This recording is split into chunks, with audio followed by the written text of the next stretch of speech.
Yeah, kwento ng dalawang puso. Nasa chat lang nagsimula.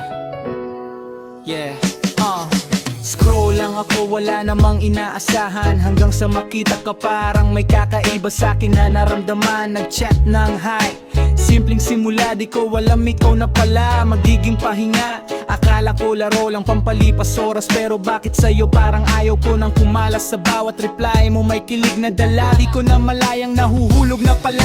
Kahit sa screen lang tayo nagkita, ramdam ko na ika'y kakaiba. Inday Hen at Jose Marie, sa kwento ng puso, online nagsimula, pero naging totoo. Bawat tawag natin ayoko nang matapos, kahit puyat na basta ikaw ang kausap ko.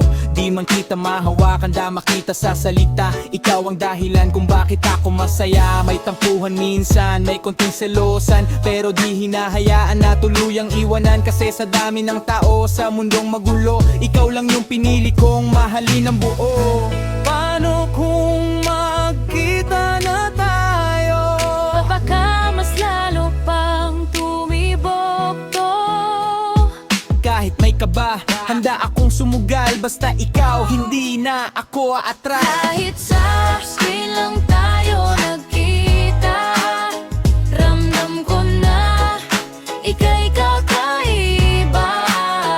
Inday Hen at Jose Marie, sa kwento ng puso, online nagsimula, pero naging totoo.